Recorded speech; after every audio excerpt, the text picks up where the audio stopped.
องค์สมเด็จพระบรมศาสดาสัมมาสัมพุทธเจ้าสอนให้เฮาฮู้ความเป็นจริงเข้าใจความเป็นจริงเห็นความเป็นจริงของวัฏสงสารตายเนี่ยบ่มีผู้ใดเพราะอยากตายเพราะปานใดแต่ว่าตายมันมาจากหยังตายมันก็มาจากเกิดคันบ่เกิดมันก็บ่มีตายวัฏสงสารหากเป็นอยู่จังซี่ทุกชีวิตได้วนเวียนเที่ยวเกิดเที่ยวตายนับภพนับชาติบ่ถ้วนโยมพิจารณาก็เห็นเอาพากันได้เข้าวัดเข้าว่าได้ฟังธรรมได้ทำความเข้าใจได้เห็นสัจจะอยู่บ่อยๆแต่ว่าก็ยากสำหรับการสิถอดถอนกิเลสตัณหาซึ่งเป็นต้นเหตุของการเกิดคิดนำเด้ฟังแล้วก็คิดนำคันเฮาฟังให้มันผ่านมันก็ได้แต่บุญแต่คันฟังเพื่อทำความเข้าใจมันก็จะได้ความเข้าใจเติมซึ่งธรรมะที่องค์สมเด็จพระบรมศาสดานำมาตรัสมาบอกมันบ่แม่นเรื่องไกลตัวที่เฮาบ่สามารถสิรู้ได้มันเป็นเรื่องอยู่ไกลตัวเป็นเรื่องอยู่กับเฮาธรรมะเป็นเรื่องของทุกคนเป็นเรื่องของเฮาเรื่องกายเรื่องจิตเรื่องความเป็นจริงที่มันเกิดพระพุทธเจ้าบ่ได้ไปเอาเรื่องอยู่นอกโลกนอกจักรวาลอีหยังมาเว้าเรื่องกายเรื่องใจเรื่องทุกข์เรื่องบ่ทุกข์จังซั่นเฮาพิจารณาต้องเห็นสันทิฏฐิโกเป็นสิ่งที่ผู้ศึกษาและปฏิบัติจะพึงเห็นได้ด้วยตนเองอย่างการเกิดมันเนี่ยก็ย้อนว่ากิเลสในใจมันยังมีหักยังมีสั่งมีดีใจมีเสียใจมีหักมีโกรธมีเกลียดมีกลัวมีโลภมีหลงข้างคาอยู่ในใจสัตว์ทั้งหลายจึงเวียนว่ายตายเกิดบ่มีเบื้องต้นบ่มีท่ามกลางบ่มีที่สุดแต่การได้เกิดมาเป็นคนมาเป็นมนุษย์ถือว่าเป็นความโชคดีที่สุดในบรรดาสรรพสัตว์ทั้งหลายที่เวียนว่ายตายเกิดในวัฏสงสารเนี่ยมนุษย์ถือว่าประเสริฐที่สุดเฮามักย่องเว้าเจ้าของว่ามนุษย์เป็นสัตว์ประเสริฐมันสิประเสริฐจริงบ่ถ้าบ่มีธรรมะถ้าบ่มีธรรมะบ่เข้าใจในเงื่อนไขของชีวิตบ่เข้าใจในเงื่อนไขของวัฏสงสารแล้วก็บ่พยายามลดละเลิกเหตุให้เกิดเหตุให้ทุกข์บางเทื่อก็มุ่งหน้าสร้างบาปสร้างกรรมโดยบ่เงิดอีหยังความหูความสามารถความฉลาดแบบโลกซอยหยังบ่ได้ความร่ำความรวยหมื่นล้านแสนล้านซอยหยังบ่ได้คันถ้าบ่มีธรรมอย่างเดียวฉลาดตัวคนได้หมดโลกกินคนได้หมดโลกจบด็อกเตอร์88สาขาแก้วแหวนเงินทองจักสิไปเก็บไว้ไสมันหลายโพดแต่หากประมาทในบาปประมาทในบุญคิดว่าสิเก็บเกี่ยวเอาให้หลายที่สุดนั่นคือคนหลงโลภหลงคันมีคนขัดขวางก็โกรธอาฆาตพยาบาทจองเวรสิ่งเหล่านี้คือเหตุของบาปทั้งหมดเหตุให้เกิดทั้งหมดแม้แต่หักความพึงพอใจความหลุ่มหลง ความผูกมัดรัดรึงยึดมั่นถือมั่นอันนี้ก็เป็นเหตุให้เกิดขึ้นกันเป็นเหตุให้เกิดมาแล้วก็มาเจ็บมาแก่มาตายโยมเห็นอยู่อันเฒ่าอันแก่เนี่ยบ่มีผู้ใดอยากเฒ่าจักคนนั่งอยู่นี่ถามมึงโลดผู้ใดอยากเฒ่าเนี่ยบ่มีผู้ใดว่าอยากเจ็บอยากป่วยอยากไข้อยากโซ่ผู้ใดมีเนี่ยอยู่ดีๆโอ้ยกูอยากโซ่เด้กูอยากไข้เด้บ่มีผู้ใดว่าแต่ว่าอยากตายเนี่ยมีว่าอยู่กูอยากตายมันสวงกรรมสวงเวรเด้กูอยากตายมันรู้แล้วรู้รอดเด้แต่ก็เว้าซื่อๆดอก แต่ว่าหันมีผู้เว้าอยู่ตัวนี้อยากเฒ่าบ่อยากเว้าอยากเจ็บอยากป่วยบ่เว้าแต่ว่าอยากตายนี่เว้าอยู่แต่ว่าใจอีหลีบ่แม่นอยากตายเด้แต่ว่าปวดหัวแล่นหายากินโลดเป็นหยังล่ะย่านตายเป็นหยังจังย่านมันก็ลองถามเบิ่งมันบ่มั่นใจไม่ออกคนที่ย่านตายนี่อาตมาผู้หนึ่งละเหตุที่ย่านตายนี่เพราะเฮาบ่มั่นใจว่าคันตายลงนะมันสิไปไสแน่นอนว่าร่างกายนี่มันต้องไปกองฟ้อนแน่ๆไปเม่นแน่ๆบ่ได้ห่วงร่างกายแต่สิ่งที่ห่วงสิ่งที่ย่านคือย่านใจเนี่ยย่านจิตวิญญาณมันสิไปสู่อบายซึ่งธรรมะกระเสือลอยถึงลอยไปอบายแน่นอน1 ในล้าน1 ในล้านจังสิบ่ต้องลงอบายเอาหยังมาคิดเอาหยังมาเป็นเครื่องวัดเอาคนบาปอกุศล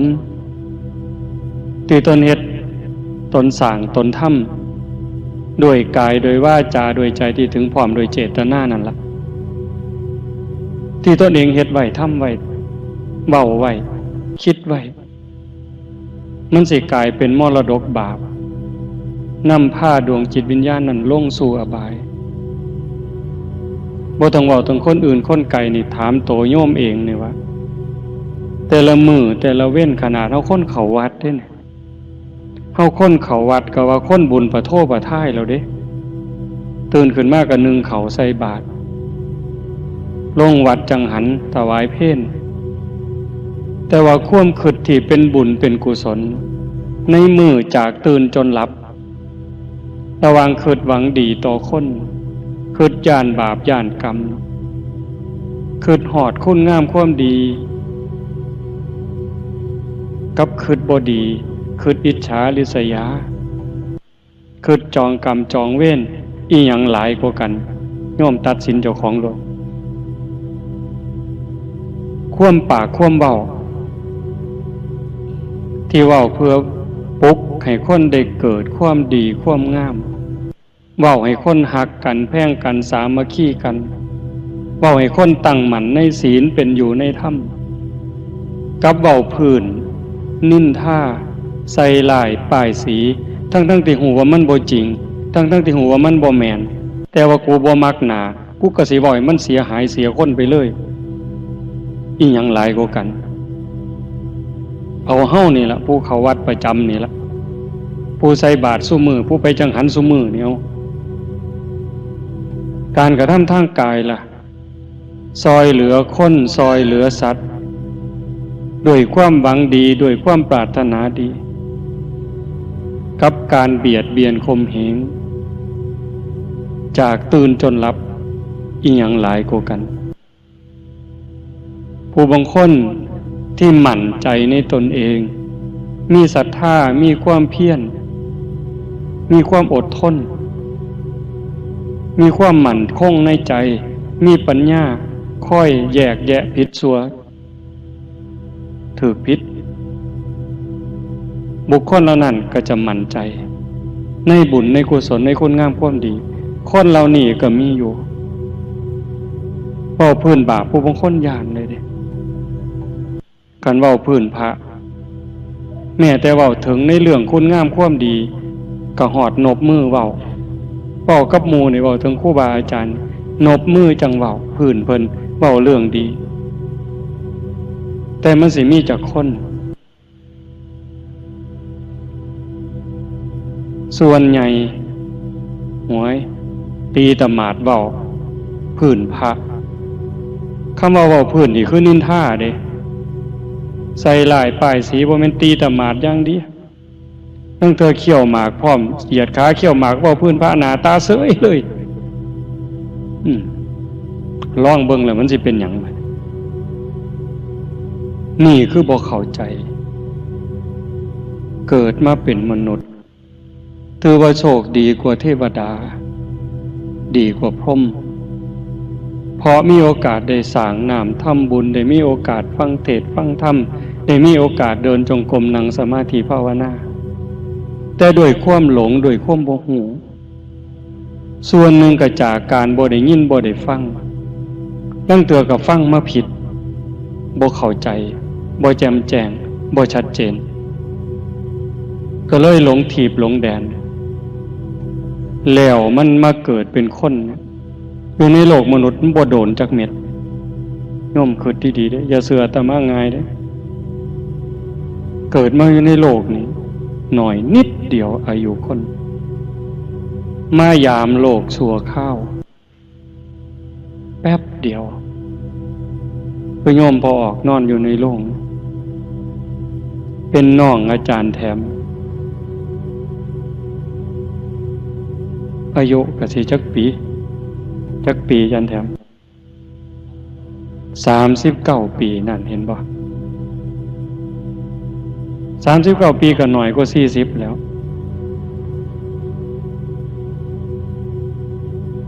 เจ้า40นี่ถือว่าเจ้ากายตายซั่นบ่บัดนี้40 41สิว่าเจ้าของยืนคือสิบ่ตายดอกมันเลยแล้วสิว่าบ่ ถ้ามันซวงไปแล้วก็แล้วของใครไปมันก็สินำไปเรื่อยๆเจ้ากาย39ฮอด40แล้วข่อยก็สินำเจ้าไปนี่ล่ะตายมันวางซั่นเด้เอา40เจ้าว่าตาย41ข่อยก็จอบไปนี่ล่ะจอบไปเฮาหนีไปได้จาก40เลยไปฮอด50ก็สิคิดว่าซวงซั่นบ่มันก็นำไปฮอด60บ่ตายนำไปฮอด70ฮอด80มันว่าไปโลดบ่เกิน100ดอกเห็นบ่เกิน100ก็ต้องตายแต่ว่าหน้าที่ที่เฮาต้องเฮ็ดพระพุทธเจ้าก็บ่ได้สอนให้ย่านตายเด้อล่ะแต่ว่าเฮาหักย่านเหตุที่ย่านก็คือว่าเพราะว่าเฮาบ่มั่นใจว่าบุญกุศลคุณงามความดีที่เฮาสร้างเฮาทำไว้มันเพียงพอหรือยังคนที่บ่ย่านตายนั่นก็มีคือกันคนที่สร้างบุญสร้างกุศลไว้หลายเพียงพอจนยกจิตยกใจสู่ความเป็นพระอริยะตายกับอยู่บ่แตกต่างแม้แต่คนเฮ็ดบุญหลายโยมฟัง2 มื้อก่อนเนี่ยแต่มาได้คุยกับโยมผู้หนึ่งเพิ่นว่าอยากเฮ็ดบุญอยู่มีเงินหลายอยู่เป็น100 ล้านพุ่นน่ะแต่ว่าหันบ่ทันอยากเฮ็ดบุญหลายบ่ทันอยากตายย่านบุญพาตายเพิ่นเว้าพื้นอ้ายเพิ่นโยมก็ไม่รู้นะพระอาจารย์เพิ่งรู้ว่าพี่ชายเขาไปแอบทำเจดีย์ไปแอบเฮ็ดเจดีย์ผู้เดียว50 ล้านมึงได้เนี่ย เป็นคนใจดีผู้น้องก็ว่าแต่เพิ่นบ่เฮ็ดบุญว่าแต่บ่เข้าวัดเฮ็ดบุญซอยเหลือคนพี่น้องคนตกทุกข์ได้ยากลำบากลำบนว่าแต่ไปหูแล้วหูจักจกให้เลยเทื่อละ5,000เทื่อละหมื่น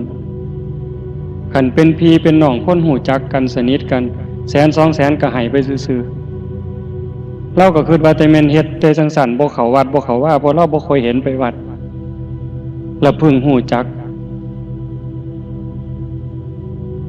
วันเสาร์มื้อวันเสาร์นั่นพี่สาวตายเพิ่นก็ไปร่วมงานศพพี่สาวก็กินข้าวต้มคุยกันอยู่แข็งแรงดีๆยังมื้อแรงเด้นี่ไปจูดศพเผาศพหลังจากกินข้าวต้มแล้วเผาศพแล้วกินข้าวต้มบัดตอนแรงมาว่าท้องเสียวันอาทิตย์ก็ว่าท้องเสียธรรมดาก็บ่ได้ไปหาหมอเสาร์วันจันทร์ตายเพิ่นก็เลยว่าพี่ชายตายย้อนเฮ็ดบุญหลายไปลักเฮ็ดเจดีย์ผู้เดียว50 ล้านนี่ขนาดเฮ็ดบุญบักอย่างหลายยังบ่ทันกล้าตายเด้แต่ผู้ที่กล้าตายบ่ย่านตายคือพระอริยเจ้า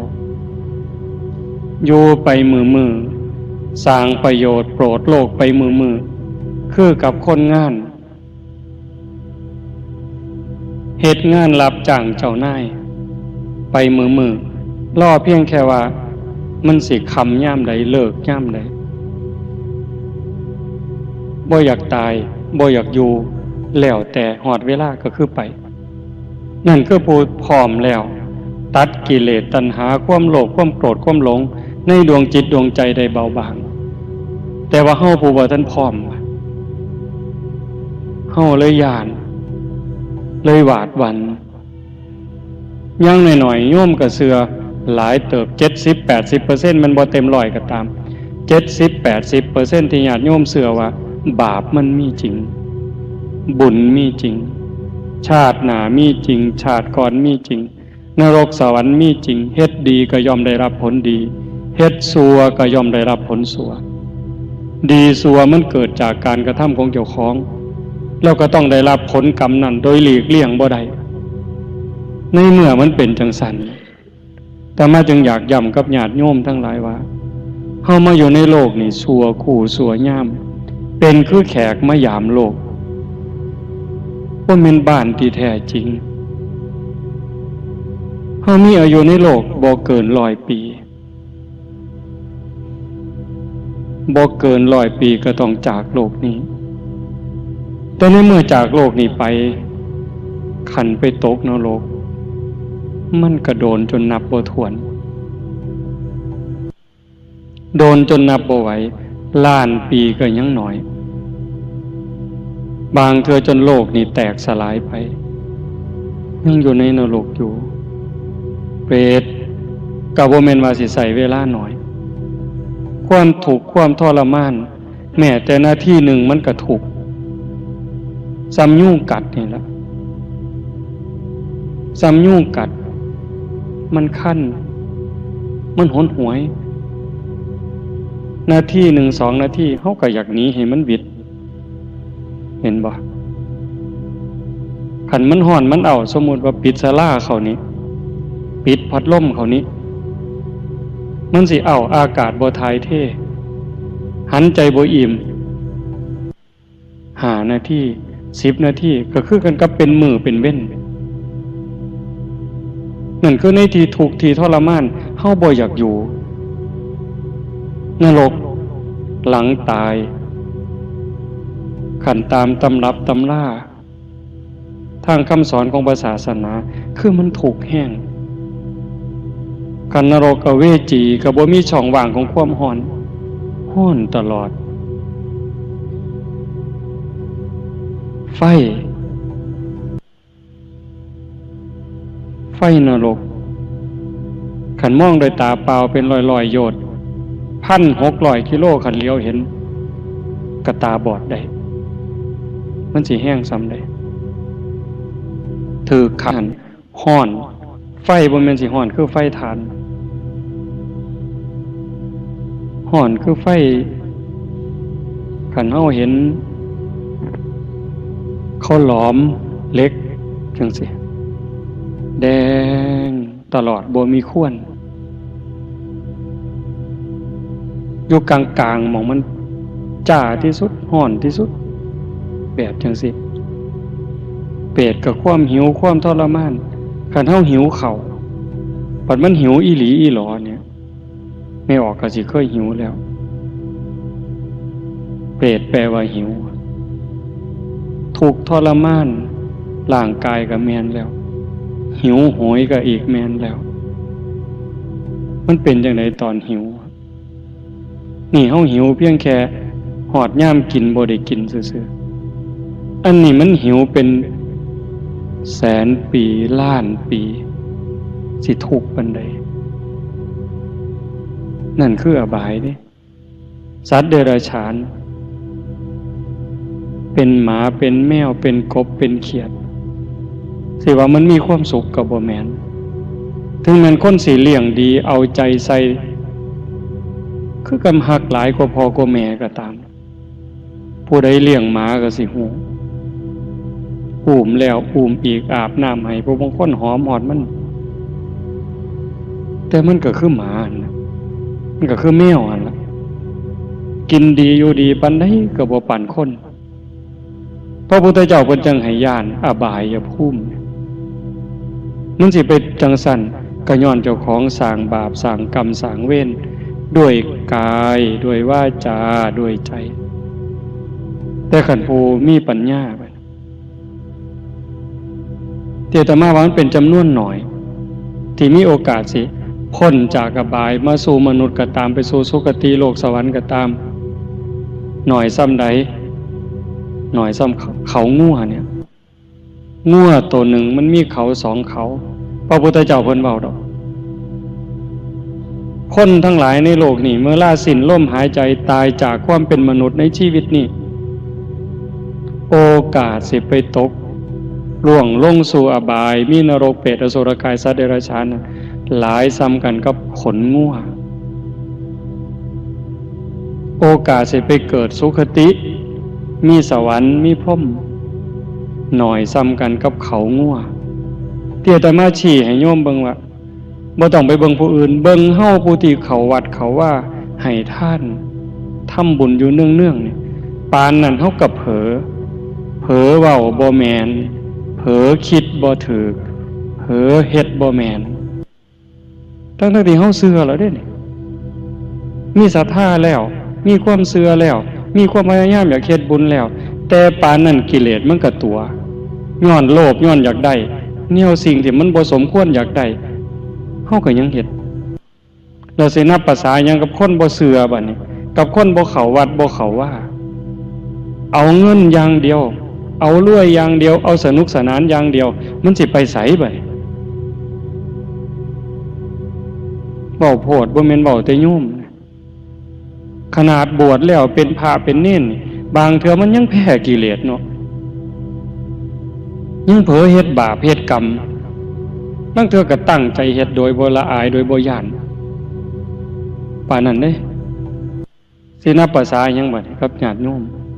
กับผู้บ่ศรัทธาผู้บ่เชื่อมันสิปานใดการเวียนเกิดเวียนตายมันจังบ่จบบ่สิ้นแต่เฮามันมีบุญอยู่หลายเติบเกิดมาเป็นคนแล้วได้พ่อพระพุทธศาสนาได้ยินคำสั่งคำสอนที่ถูกที่ตรงที่สะอาดบริสุทธิ์สอนทางอย่างที่มันเป็นไปเพื่อบุญเพื่อกุศลให้เฮาได้ปลงสลดสังเวชก็คือจังสิเฮามาร่วมงานศพก็เห็นคนตายก็ประจำมาร่วมงานศพก็ให้เห็นคนตายเห็นคนตายก็น้อมมาใส่ตนว่าคนที่ตายจากก็คือกับเฮาว่ามีหยังแตกต่างมือก็มีคือเฮาแขนขาก็มีคือเฮาหูก็คือเฮาตาก็คือเฮาทุกอย่างคือกันหมดต่างแต่กันว่าเป็นร่างปราศจากวิญญาณในเมื่อร่างกายปราศจากวิญญาณก็คือท่อนไม้และท่อนฟืน หาประโยชน์หยังบ่ได้หมดโอกาสโยมพอออกเพิ่นหมดโอกาสสิเฮ็ดบุญเพิ่มเติมบ่ได้สิแก้ไขในสิ่งที่ผิดพลาดก็บ่ได้ตอนนี้เพิ่นชัดเจนแล้ว 100% บาปมีบุญมีชาติหน้าชาติก่อนนรกสวรรค์ 100% เพราะว่าเพิ่นเห็นแล้วถ้าเฮานี่เสือแต่บ่เต็มร้อยมันยังมีหม่องกักไว้อยู่ว่ามันแม่นอีหลีบ่ท้อเมื่อผู้ใดบ่กักถามกันอีหลีเด้ผู้ใดเชื่อ 100% บ่หลงเหลือเลยว่ามันคือสิบ่แม่นดอกคือมันอาจสิบ่แม่นก็ได้ชาติหน้าชาติก่อนนรกสวรรค์มันอาจสิบ่แม่นก็ได้เชื่อแนวนี้ยังมีอยู่จังว่าบ่เต็ม 100% แต่โยมพอออกเพิ่นไปเห็นแล้วชาติก่อนก็คือตอนบ่ทันตายเอาภาษาเข้าง่ายๆชาติหน้าก็คือหลังจากตายเห็นแล้วบาปชัดเจนบุญชัดเจนนรกชัดเจนสวรรค์ชัดเจนพออยู่ในสัมปรายภพอยู่ในโลกของเพิ่นเห็นเพื่อนร่วมทุกข์เกิดแก่เจ็บตายที่เสียชีวิตลงไปแต่ละมื้อแต่ละวันเวลาหลายปีก่อนอาตมาได้เว้าอยู่เรื่อยๆว่าสถิติมื้อหนึ่งคนในโลกนี่ตาย150,000ต่อมื้อบัดฮอดพ.ศ.นี่อาตมาว่ามันบ่ต่ำกว่า200,000ต่อมื้อเด้ทั้งพุทธคริสต์อิสลามพราหมณ์ศิษย์คนบ่มีศาสนาก็ตามทุกดวงจิตวิญญาณเมื่อสิ้นลมหายใจ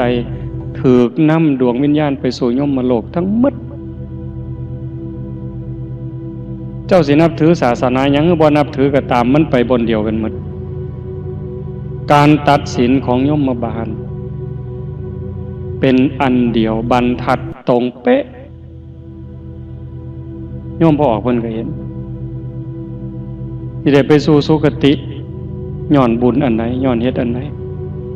สิไปสู่อบายย้อนบาปอันใดกรรมอันใดพุทธก็คือกันคริสต์ก็คือกันอิสลามก็คือกันพราหมณ์คือกันศิษย์คือกันหรือผู้บ่นับถือศาสนาหยังก็คือกันเห็นแล้วในเมื่อเห็นสัจจะความจริงจังซั่นเพิ่นบ่สามารถจะแก้ไขในส่วนที่คิดว่ามันบ่ดีมันผิดมันพลาดมันเป็นบาปมาแก้ไขบ่ได้เพราะว่าชีวิตปราศจากวิญญาณคือท่อนไม้ท่อนฟืนส่วนใดที่เราเฮ็ดไว้มันเป็นบุญเป็นกุศลเป็นคุณงามความดีส่งไปสู่สุคติอยากเฮ็ดเพิ่มเฮ็ดเติมหมดโอกาสเพราะว่าร่างกายนี้บ่แม่นของเจ้าของก็มีอยู่อย่างเดียวคือค่อยอนุโมทนาสาธุในข้าวเห็นพี่เห็นน้องเห็นพ่อเห็นแม่เห็นคนอื่นเขาสร้างบุญกุศลด้วยการให้ทานบ้างการรักษาศีลบ้างการเจริญภาวนาฟังเทศน์ฟังธรรมอ่อนน้อมถ่อมตนค้นคว้าในกิจที่ชอบเห็นคนอื่นสร้างประโยชน์แล้วค่อยอนุโมทนาสาธุยินดีนำนั่นคือส่วนเฮ็ดได้จังซั่นเฮามาบำเพ็ญกุศลศพเนี่ยจังบ่แม่นเฮ็ดเล่นไม่ออกพอออกมันดีเด้ประเทศไทยเนี่ยมีโครงการงานศพปลอดเหล่าโครงการหมู่บ้านศีลหาก็ยิ่ง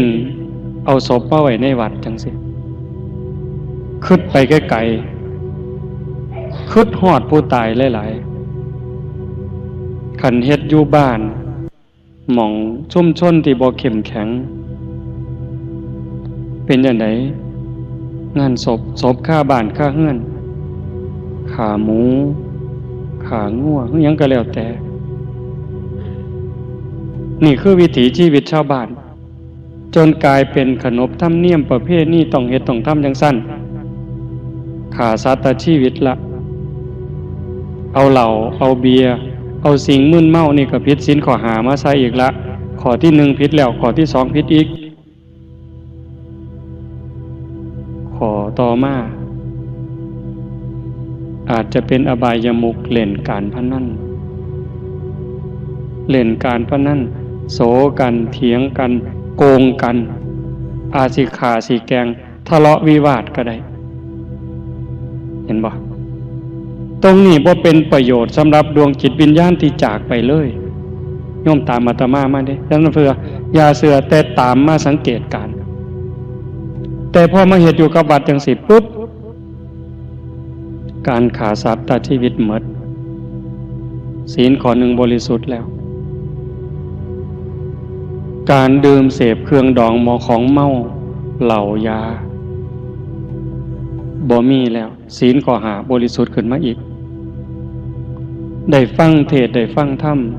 อบายมุขการพนันต่างๆบ่มีโอกาสมองนี่มองที่ผู้จากไปเห็นภาพที่พ่อแม่พี่น้องป่าล่วงสูงต่ำนาบ่าวนาสาวได้มาฟังเทศน์ได้นั่งภาวนาได้สงบเสงี่ยมนี่คือหม่องเกิดบุญ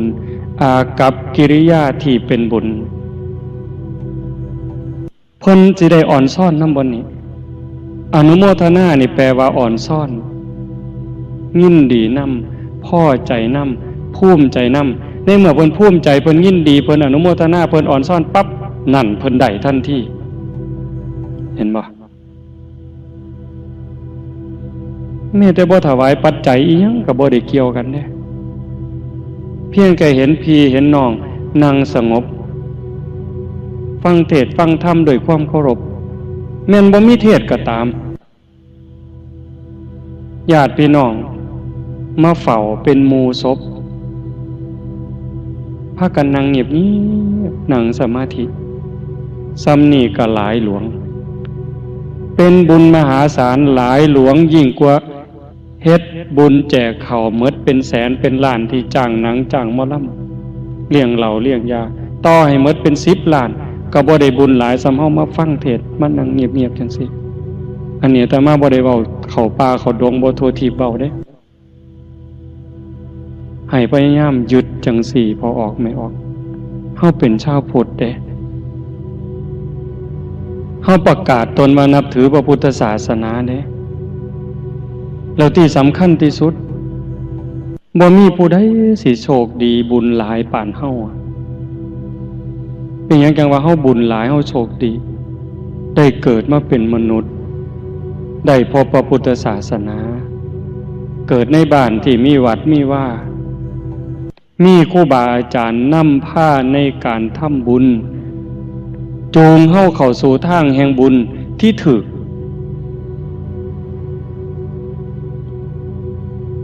บ่แม่นเว้าเล่นเด้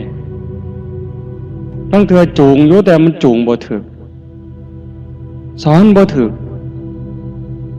ก็มีอยู่ดาดเดินนี่แหละบ่แม่นบ่มีเด้สอนให้โง่ก็บ่อึดหลงทีบหลงแดนออกนอกคำสอนของพระพุทธเจ้าก็บ่อึดแต่ว่าคืออาจารย์แถมยึดในหลักการมั่นคงในคำสอนแต่มาบ่ได้มาเว้าเอาใจโยมก็เห็นอยู่เห็นว่ามันเป็นแนวใดเฮาในช่วงนี้หนังพระพุทธเจ้าเพิ่นฉายจบไปแล้วกำลังฉายอีกโยมก็สิมีหลายคนได้เบิ่งนั่นล่ะโยมเบิ่งตั้งใจเบิ่งให้มันดีๆเบิ่งแล้วทำความเข้าใจนั่นแม่นคำสอนที่ถูกย้ำอีกเทื่อนึงว่าเฮาเกิดมาในโลกนี่ซ้ำแขกมาเยี่ยมโลกคันเจ้าเผลอเจ้าประมาทเจ้ามั่วบ่ใส่ใจในเรื่องที่ถูกต้องคันกูบ่มักนี่สิบอกดีบ่ได้กูก็บ่เอาขาดทุนเสียหายบักหลายแสนเลยเสียหายหลายล้านเว้ยแต่ว่าแต่หลายแสนเป็นหยังเพราะว่าสิ่งที่เฮาผิดเฮาเชื่อผิดเข้าใจผิดเอาไปปฏิบัติผิดนี่กลายเป็นโทษกับเจ้าของแล้วเฮาอยู่ในโลกนี่มันแป๊บเดียวบ่เกิน100 ปีอยู่ในนรกอย่างว่ามันเป็นล้านๆยิ่งกว่าล้านอีกคุ้มบ่กับการบ่ยอมเข้าใจคุ้มบ่กับการบ่ตั้งใจเฮ็ดตามคำสอน บ่เข้าหาหลักเดิมพระพุทธเจ้าแท้ๆสอนจังใดเฮาบ่ใส่ใจสิฟังบ่ใส่ใจสิศึกษาบ่ใส่ใจสิปฏิบัติเฮากลับกลายเป็นขาดทุนเชื่อผิดเข้าใจผิดถือผิดเฮากลายเป็นคนขาดทุนเองกลายเป็นคนย่อยยับเองมันสะใจอยู่มันคักอยู่ในความเสื่อในความเห็นเจ้าของแต่ถ้ามันบ่ถือก็ซ้ำกับกินเหล้านี่แหละคักเลยเว้ยพวกได้กินเหล้าได้กินเบียร์เขาก็ว่าเขาคักคือกันเด้แต่มันเมาอ่ะแม่นบ่ผู้ใดเคยกินเหล้าแฮงกินคักแฮงสะใจกินอิ่มกินแซ่บแฮงแต่เมาคักคือกันแต่ส้มกินข้าวหนมกินข้าวต้มกินของหวานเขาก็คักคือกันแต่เขาอิ่มบ่เมาอันนี้มีแฮงเฮ็ดเวียกแต่ส้มคักกินเหล้ากินเบียร์ก็คักคือกันแต่ว่าเฮ็ดเวียกบ่ได้เอาโลกเอาไพ่เข้าตัวเสียเวียกเสียงานดีบ่ดีเกิดเรื่องเกิดเล่าคือกันเลยมาพ่อพระพุทธศาสนาพ่อคำสอนอันประเสริฐซึ่งสอนให้ถอดถอนความยึดมั่นถือมั่นถอดถอนความเห็นผิดไปสู่ความสว่างแจ้งแห่งจิตแต่เฮาบ่ยอมเอากูสิเมาตั้งขณะที่เฮาเมาขณะที่เฮาหลงเนี่ยวันเวลาของชีวิตหน่อยไปหน่อยไปเมิดไปเมิดไปเมิดไปคือเที่ยนหน่อยไปหน่อยไปเมิดไปเมิดไปคือเที่ยนแสงสว่างของชีวิตดับลงดับลงดับลงดับลงคันสิเปรียบเทียบเขาให้เทียนมาเหล่มหนึ่งจุดไฟให้มาเหล่มหนึ่งคือชีวิตเฮาจังซี่คันผู้มีปัญญาสิไต่เทียนกินข้าวก็ได้ไต่เทียนอ่านหนังสือก็ได้ไต่เทียนเฮ็ดเวียกก็ได้ไต่เทียนนับเงินแสนเงินล้านหาเพชรหาทองก็ได้อีกคนหนึ่งได้เทียนมาทอกันแต่เปิ้นนี่ไต่เทียนกินเหล้าไต่เทียนเล่นไพ่ไต่เทียนไปหาลักของหมู่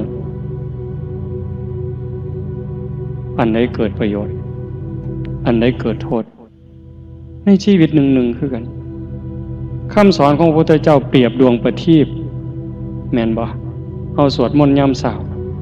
พระธรรมของพระศาสดาเปรียบดวงประทีปคือแสงสว่างของชีวิต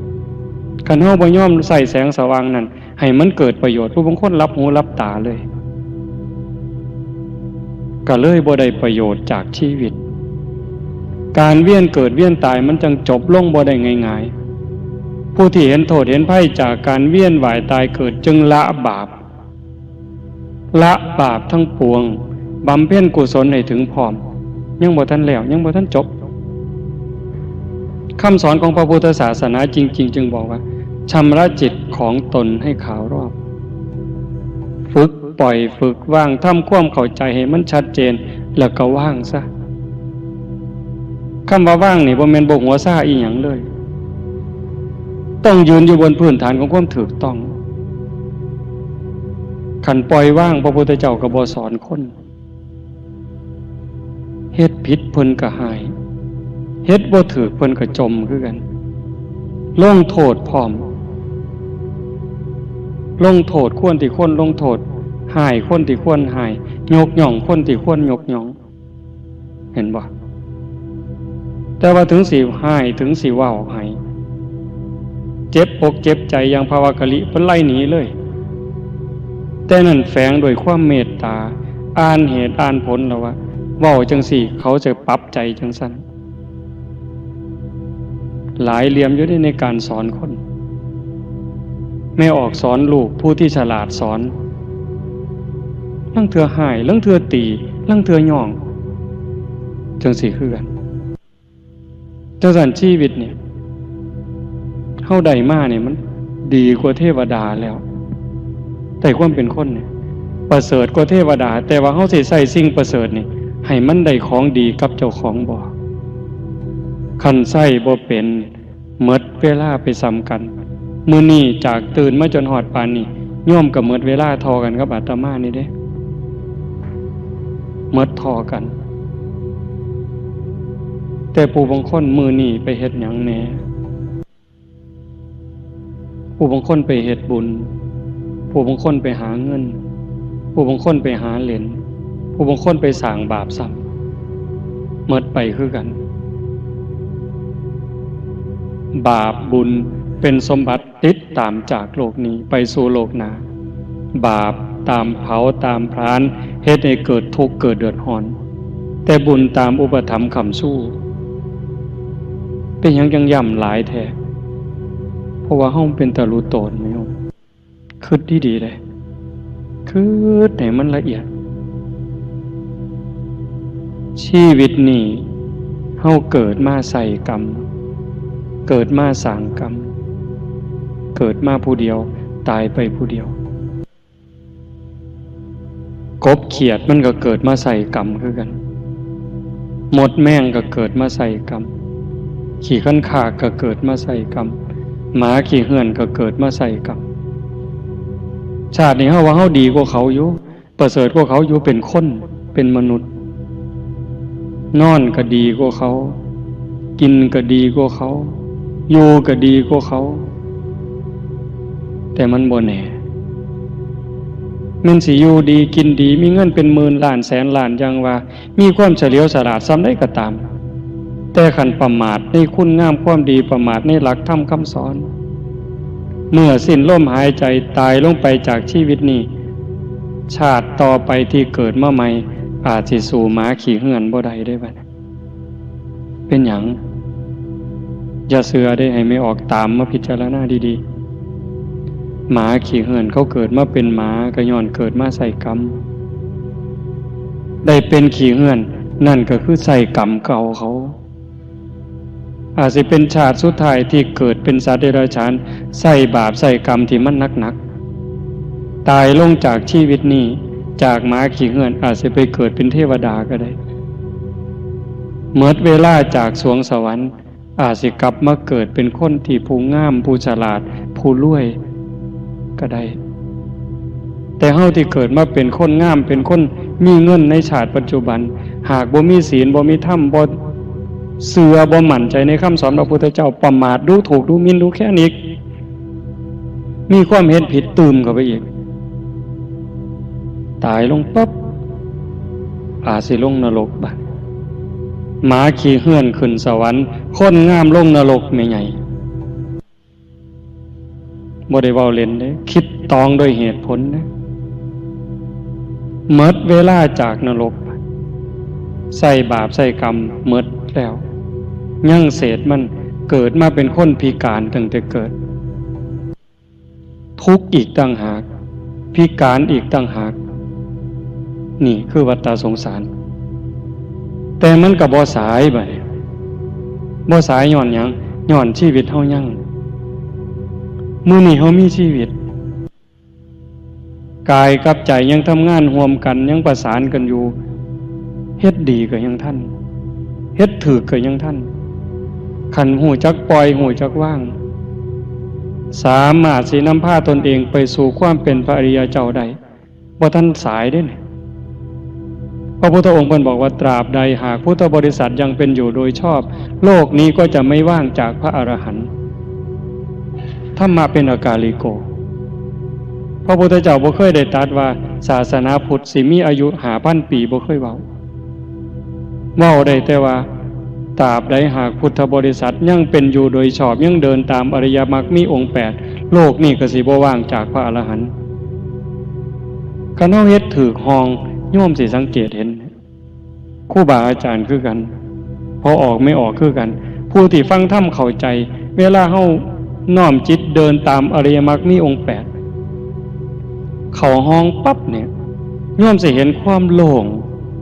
ความเบาความปลอดโปร่งความอิ่มเอิบเบิกบานในใจมีอยู่เด้ยิ่งเวลาใดที่เฮาได้เขียวเดินจงกรมเขียวนั่งสมาธิภาวนาว่างจิตให้มันถึกบ่หวังเด่นบ่หวังดังบ่หวังมีเงินมีทองบ่หวังมีคนเคารพนับถือเพียงแค่ว่าตั้งใจปฏิบัติบูชาพระพุทธเจ้าหลอมสติอยู่ในอารมณ์ปัจจุบันที่มันเด่นชัดที่สุดช่วงนั้นมันจะมีความเอิบอิ่มมีความสุขจิตเมตตากันหลาย เมตตาปรารถนาให้คนเป็นสุขสัตว์ทั้งหลายเป็นสุขตั้งแต่นรกฮอดสวรรค์พุ่นกรุณาปรารถนาให้พ้นทุกข์มุทิตาพ้อยยินดีอุเบกขาหูจักว่างเฉยต่ออารมณ์ฮอดตอนนั้น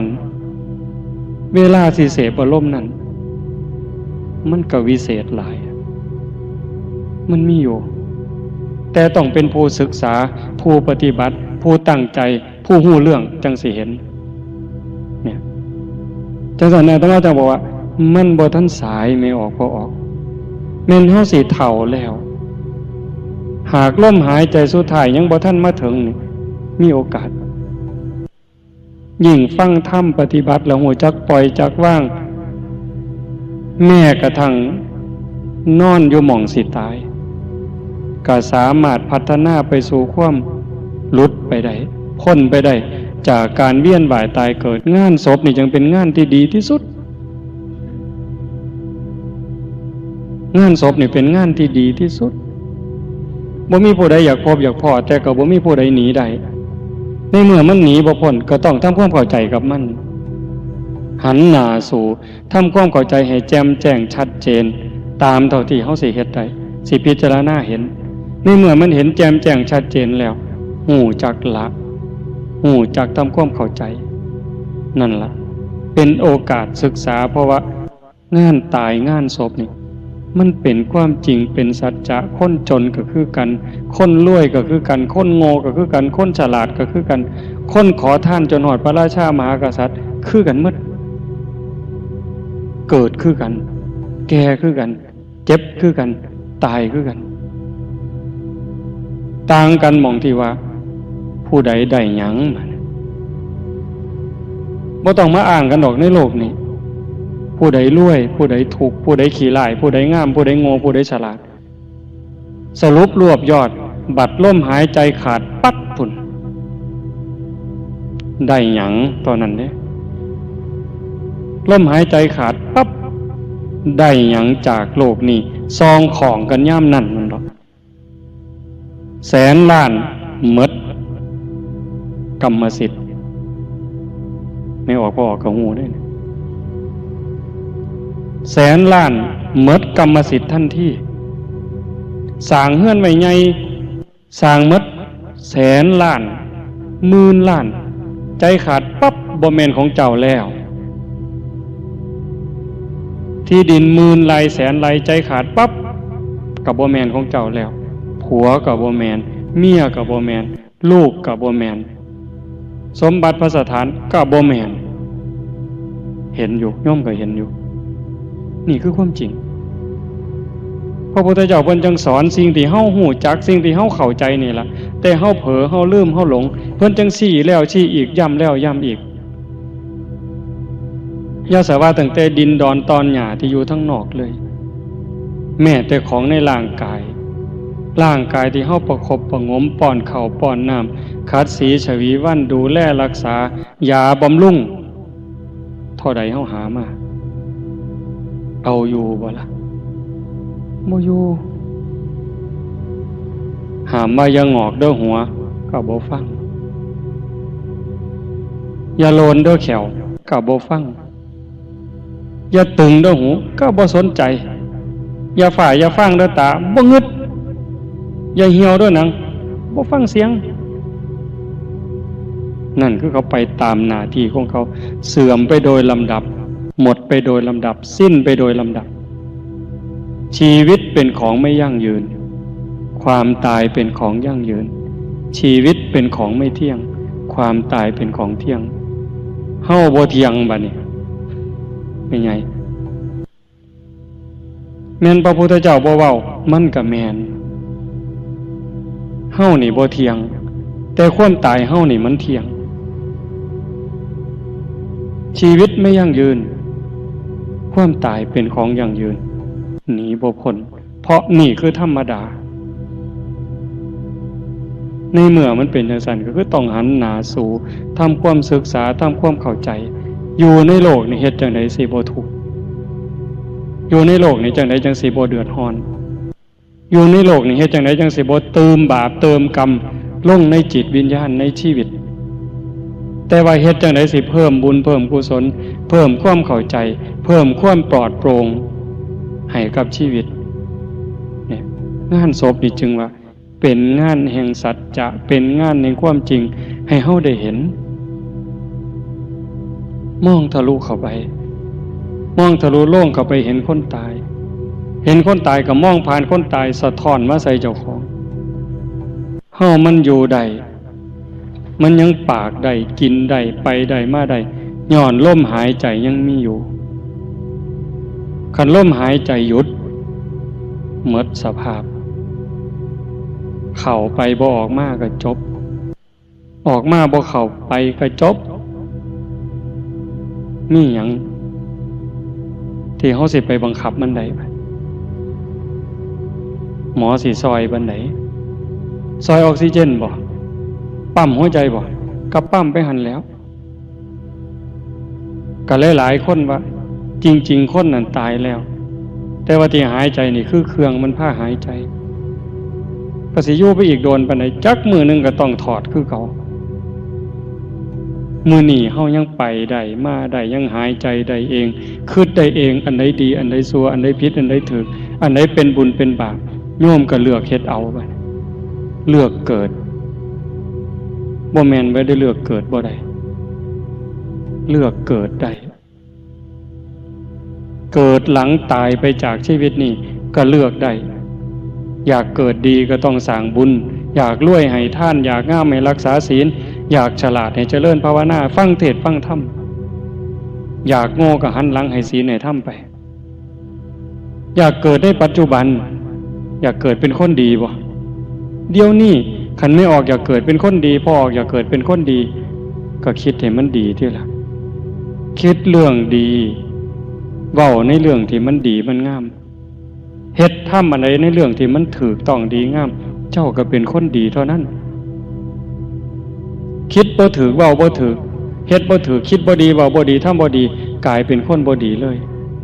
ไปลักของคนกลายเป็นโจรเกิดเป็นโจรเลยแม่ใหญ่เชื่อบ่เนี่ยฟังเทศจบบ่สิเมื่อนี่ล่องลักเกิบหมู่รถคันเขาบอกว่าแม่ใหญ่นี่เป็นโจรรถเกิดเป็นโจรเนี่ยมาวัดมาว่าได้ให้ท่านเขาเอิ้นว่าแม่ใหญ่นี่เป็นคนบุญเกิดเป็นคนบุญเป็นคนดีคันเคยขี้ที่ขี้เหนียวยิบยื่นแบ่งปันก็เกิดเป็นคนใจบุญคนมีน้ำใจเป็นคนเอื้อเฟื้อเผื่อแผ่เห็นบ่สิเกิดเป็นหยังก็เฮ็ดได้ในเดียวนี้คันเฮ็ดบุญดูๆเฮ็ดบ่อยๆเกิดเป็นคนดีบ่อยๆมันก็ต้องไปตามเส้นทางนั้นจังซั่นจังว่าย้ำให้ไม่ออกพอออกได้เข้าใจฮู้อยู่แล้วล่ะบ่แม่นโยมโง่เด้นี่คันโยมโง่โยมบ่มาเด้นี่เชื่อบ่คันหมู่เจ้าโง่นี่หมู่เจ้าบ่มาคันบุญบ่หลายหมู่เจ้าก็บ่มานี่ย้อนเฮาเป็นคนมีบุญอยู่เฮาเป็นคนฉลาดอยู่เฮาเป็นคนมีปัญญาอยู่เฮาก็จังมาสร้างบุญตืมมานั่งฟังธรรมมันสิปวดหลังปวดแอวยุ่งสิกัดอยากเมื่อก็อดเอาทุกครั้งที่อดทุกครั้งที่ทนทุกครั้งที่พยายามทำความเข้าใจนั่นก็พยายามตะเกียกตะกายนำจิตวิญญาณเจ้าของให้มันสูงขึ้นให้มันดีขึ้นประเสริฐขึ้นแต่สั่นก็คือสิสมควรแก่เวลาขออนุโมทนาสาธุกับญาติโยมสุขคนที่มาห่วมในงานสวดอภิธรรมงานศพบำเพ็ญบุญกุศลให้ลูกให้หลานผู้ที่จากไปเพิ่นก็อาศัยเฮานี่เด้อาศัยบุญที่พี่น้องเฮ็ดให้การให้ทานการรักษาศีลการเจริญภาวนาการฟังเทศน์ฟังธรรมอ่อนน้อมถ่อมตนในสิ่งเหล่านี้เพิ่นค่อยอนุโมทนาสาธุโยมก็เฮ็ดหมดแล้วงามแล้วประเสริฐแล้วถูกต้องแล้วเพิ่นก็ได้บุญน้ำเฮาเต็มเม็ดเต็มหน่วยจึงขออนุโมทนาสาธุถ่ายที่สุดก็ขอรัตนาอ้างอิงเอาอำนาจในคุณพระศรีรัตนตรัยคุณของพระพุทธเจ้าคุณของพระธรรมคุณของพระสงฆ์คุณงามความดีบุญกุศลทั้งหลายที่หมู่เฮาทั้งหลายได้สร้างได้ทำมาตั้งแต่อดีตจนถึงปัจจุบัน ก็ขอให้บุญกุศลเหล่านั้นจงหลอมร่วมเป็นตบะเป็นเดชะเป็นพลวปัจจัยส่งไปถึงดวงจิตวิญญาณของโยมที่มีหลางอะไรวิญญาณนอนแน่นิ่งอยู่ในโลกนั้นใครแมนสามารถรับหูรับทราบได้ด้วยตนเองก็จงมาอนุโมทนาสาธุรับเอาหากบ่สามารถจะรับหูรับทราบได้ด้วยตนเองก็ขอฝากข่าวบุญข่าวกุศลที่แม่พี่น้องพ่อใหญ่แม่ใหญ่แม่ป่าพ่อลุงเมื่อสู่คนที่ได้สั่งได้ทำมาทั้งหมดนี่ฝากไปกับเราเทพเทวดากับพระนางธรณีผู้มีญาณวิถีอันเป็นทิพย์จงนำข่าวบุญข่าวกุศลนี่ไปแจ้งแก่โยมบอกเพิ่นคำแม่นสามารถรับหูรับทราบแล้วก็ขอจงอนุโมทนาสาธุรับเอาบุญกุศลนั้นจงส่งเสริมหากว่ามีความทุกข์ก็ให้พ้นจากทุกข์หากว่ามีความสุขก็ขอให้สุขยิ่งขึ้นไปสุดท้าย ก็ขอบุญกุศลเหล่านั้นจงสะท้อนย้อนกลับมาปกปักรักษากลุ่มครองญาติโยมสุขสุขคนให้เป็นผู้แกล้วกล้าอาถรรพ์ร่าเริงในการสร้างบุญสร้างกุศลสร้างคุณงามความดีให้ยิ่งขึ้นไปให้เป็นผู้มีความเจริญในพระสัทธรรมคำสั่งสอนขององค์สมเด็จพระบรมศาสดามีความสุขกายสุขใจปรารถนาสิ่งหนึ่งประการใดหากเป็นไปโดยชอบประกอบโดยธรรมก็ขอให้ความหวังความปรารถนานั้นจงสำเร็จทุกๆประการโดยทั่วกันทุกท่านทุกคนเท